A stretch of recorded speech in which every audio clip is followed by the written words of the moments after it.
Ang nakaraan, kung saan sinabi ni Goku sa Royal Guard. Kung pipigilan mo ang landas patungo sa katotohanan, ako ang makakalaban mo. Hindi gumalaw ang Royal Guard, hindi kumurap, ni hindi huminga. Dahan-dahang ngumiti si Goku at sinabi, kung gayon, tingnan natin ang lakas ng nag-uutos sa iyo. Biglang bumulusok paitaas si Goku sa kalangitan, parang bituing tumatagos sa kalawakan.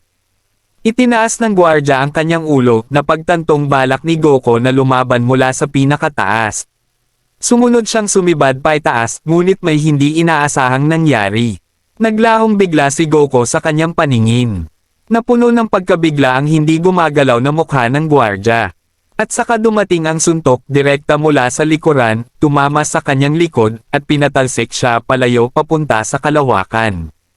Nang huminto ang kanyang paggalaw, natagpuan niyang naroon na muli si Goku sa kanyang harapan, nakangiti ng may ganap na kumpiyansa, parang sinasabi, ito ang kapangyarihan ng mandirigmang lumalaban gamit ang isip, hindi galit. Nanatiling nakatayo at gulat na gulat ang mga kaibigan ni Goku sa Earth. Napasigaw si Krillin sa pagkabigla, ano ang nangyari? Siya ba talaga si Goku? Ang isa pang gwardya ay nanatili malapit kay Zeno, hindi gumagalaw, tahimik na inoobserbahan ang lahat. Ipinatong ni Vegeta ang kanyang kamay sa ibabaw ng daigdig. Isang alon ng banal na enerhiya ang sumabog palabas, at isang nagniningning na pananggalang ang kumalat sa paligid ng planetang Earth. Ito ay maningning, parang napakalaking pakpak na nagbabantay sa mundo laban sa paparating na puwersa ng banggaan. Lumapit si Whis at pabulong na nagsalita. Ang kaibuturan ni Vegeta ay halos ganap ng nagbago. Ngayong minana niya ang kapangyarihan ng ama ni Zeno, naniniwala akong ang pananggalang na ito lamang ay sapat na upang protektahan ang Earth, laban sa direktang sagupaan ni Goku at sa isang gwardya ni Zeno sa kalawakan. Binasag ng gwardya ang katahimikan sa unang pagkakataon, ang kanyang tinig ay seryoso at malalim.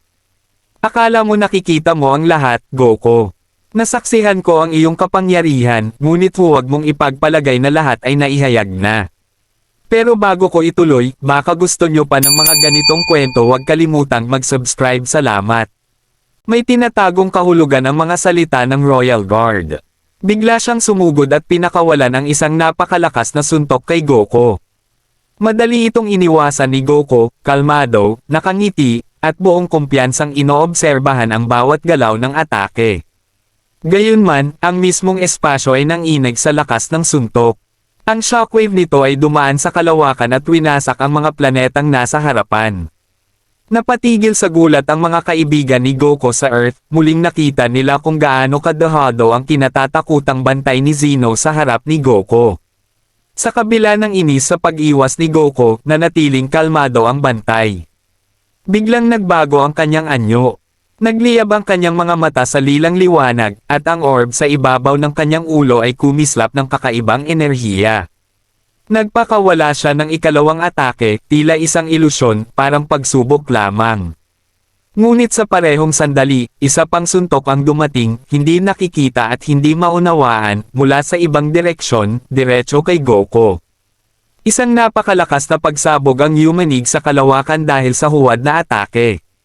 Itinaas ni Goku ang kanyang mga braso at nagtuon ng buong konsentrasyon. Sa loob ng isang saglit, natukoy niya ang tunay na pinanggalingan ng atake. May kakaiba sa suntok na iyon, isang bagay na hindi niya lubos maunawaan. Ang kanyang pagkalito ay hindi tanda ng kahinaan, iyon ang sandaling napagtanto niya na may mas malalim na kapangyarihang nagtatago sa loob ng Royal Guard. Mula sa malayo, mariing minamasdan ni Vegeta ang bawat galaw, sinusubukang unawain ang misteryo sa galaw ng Royal Guard. Muling nagsalita ang Royal Guard. Sinabi ko na sayo, Goku. Wala ka pang nauunawaan. Ang nakita mo ay simula pa lamang. Ang tunay na lihim ay hindi pa lumalabas. Tumingin si Goku ng matatag. Hindi magtatagal, malalaman ko rin ang lihim na yan. At doon tuluyang sumiklab ang labanan, isang marahas na salpukan ng suntok ang sumabog sa pagitan nila sa imposibleng bilis. Nanginig ang kalawakan at nagkawatak-watak ang mga planeta sa paligid nila. Ang kalasag na nilikha ni Vegeta upang protektahan ang Earth ay nanatiling matatag, pinipigilan ang planeta na mawasak sa gitna ng napakalakas na enerhiya. Sa gitna ng kosmikong kaguluhan, may napansin si Vegeta na kakaiba. Ang ikalawang gwardya malapit kay Zeno ay nagsimulang magliwanag, ang parehong lilang liwanag sa mga mata, eksaktong kapareho ng kalaban ni Goku sa kalawakan. Napaisip ng malalim si Vegeta, tahimik na nagtatanong sa sarili, hindi pa lubos na nauunawaan kung ano ang tunay na nagaganap. Sa kalawakan, nagsalita ang gwardya kalmado ngunit nakakatakot ang tinig. Magaling! Nalampasan mo ang unang pagsubok. Pero paano naman ito? Tingnan natin kung malalagpasan mo pa. Biglang naglabas ang kanyang kamay ng napakalakas na enerhiya at pinakawalan ito patungo kay Goku. Naramdaman ni Goku na isang bitag ang pag-atake, kaya pinili niyang huwag gumanti, nakatuon lamang siya sa depensa at pag-iwas. Ngunit dumating ang tunay na pagkabigla nang maramdaman niya ang isa pang suntok, hindi nakikita na tumama sa kanya mula sa likuran. Ang puwersa ay biglaan, marahas, at higit sa anumang inaasahan niya. Sinamantala ng gwardya ang sandali ng pagkalito at sumugod kay Goku, pinakawalan ang sunod-sunod na mapanirang suntok, mas mabilis at mas malakas kaysa dati, lampas sa kakayahang ganap na harangin o kontrahin. Sandaling nawala ng kontrol si Goku. Napagtanto niya na may nagbago sa mga pag-atake ng gwardya, mas mabilis, mas malakas, na para bang may isang bagay sa loob nito ang biglang sumabog. Sa Earth, ang isa pang gwardya ay nakatayong nanunood ng labanan, hindi kumikilos.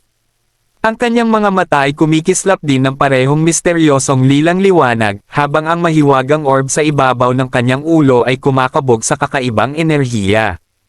Ngunit bigla, mula sa kawalan, isang napakalakas na hampas ang dumating mula sa likuran. Sumabog ang buong lugar sa isang marahas na pagsabog, nagkalat ang takot sa kanilang mga kaibigan, at walang sino man ang nakakaalam kung ano ang nangyari. Nang hamupa ang alikabok, malinaw na nabunyag ang tanawin. Si Vegeta ang may kasalanan. Matatag siyang tumayo at buong yabang na nagsalita. Alam kong naglalaro ka sa mga anino gamit ang mga pakulo mo, pero hindi mo na ako muling maloloko. Isa pang tama, patay ka na. Sa sandaling pumwesto si Vegeta para sa isa pang atake, may biglang bumangga sa kanya mula sa tagiliran, isang di nakikitang puwersa na sumabog palabas na may marahas na ugong, itinulak siya palayo. Gayunman, naitaas niya agad ang kanyang kamay bilang panangga. Nanatiling ganap na walang tama ang gwardya, ni isang gasgas ay wala sa kanyang katawan. Seryoso ang tingin ni Vegeta, puno ng pagkamangha. Ngayon alam ko na, sabi niya. May mas malalim na bagay dito, isang lihim na itinatago mo sa lahat. Pero mabubunyag namin iyan, kahit ano pa ang kapalit. Nanatiling seryoso ang mukha ng gwardya at malamig na sumagot. Kung sa tingin mo panlilinlang lang ang isa sa aming mga katangian, nagkakamali ka. Alam namin kung paano igabay ang bawat hakbang ng may karunungan. At sa huli, mauunawaan mo rin ang ibig kong sabihin. Pagkatapos ay naglunsad siya ng isang nakakasilaw na pag-atake, ang kanyang kamao ay bumulusok patungo kay Vegeta. Hinarang iyon ni Vegeta gamit lamang ang isang kamay, nakatitig ng diretso sa kanyang mga mata, at sinabi. Ang panlilinlang ay hindi lamang panloloko. May mga nakauunawa nito. May mga ginagawang sining ang panlilinlang, isang sining na hindi madaling makita o maunawaan. Sa isang nakakagulat na iglap, nagpakawala siya ng isang brutal na suntok sa sikmuran ng gwardya, isang nakakatakot na hampas na sumabog sa napakalakas na kapangyarihan, napaungol ang bantay sa sakit, nanginginig ang katawan sa tindi ng tama. Ngumisi ng matalim si Vegeta. Isang aral na hinding-hindi mo makakalimutan. Ang kapangyarihan ay hindi para sa mga nagkukunwaring may lakas, kundi para sa mga tunay na nagpaparamdam ng kanilang presensya. Naglabas siya ng pinagsamang enerhiya mula sa kanyang kamay, diretso sa mukha ng gwardya, na nagpadala rito na bumagsak ng marahas sa ibabaw ng planeta. Isang nakakakilabot na katahimikan ang bumalot sa paligid. Dahan daw ang humakbang si Vegeta pasulong, mabigat ang presensya, at ipinatong ang kanyang paa sa dibdib ng gwardya, isang lantad na paghamak, maging sa harap mismo ni Zeno. Hinawakan niya ang ulo ng gwardya at malamig na sinabi, naubos ang swerte mo, dahil hindi ka nakaharap kay Kakarot, ipapakita ko sa'yo, dahan-dahan, kung paano magalit ang prinsipe ng mga Saiyan. Dagdag pa niya na puno ng pangungutya. Inakala kong isa kang tunay na hamon. Pero wala ka pala, para kang mga galamay lamang. Lilinisin namin ang landas bago pa dumating ang hangal na dagang iyon. Sa mismong sandaling iyon, inilunsad niya ang huli at nakamamatay na atake, isang mapaminsalang pagsabog ng kinabumulusok sa katawan ng gwardiya. Muling sumabog ang kalawakan sa lakas ng enerhiya. Ang mga kaibigan nila sa Earth ay nakamasid sa lubos na pagkabigla. Napasigaw si Gohan, hindi ako makapaniwala. Ang lakas niya'y umunlad lampas sa anumang naisip ko. Nanginig si Krillin, nalampasan ba talaga ni Vegeta si Goku? Bago pa tuluyang mawala ang gulat sa lahat, nakialam si Whis, kalmado at sinabi. Hindi pa natin masasabi kung sino ang pinakamalakas ngayon. Ngunit malinaw na binasa ni Vegeta ang kanyang mga kalaban, nabunyag ang kanilang estratehiya, at kumilos siya bago nila makamit ang ganap na kontrol.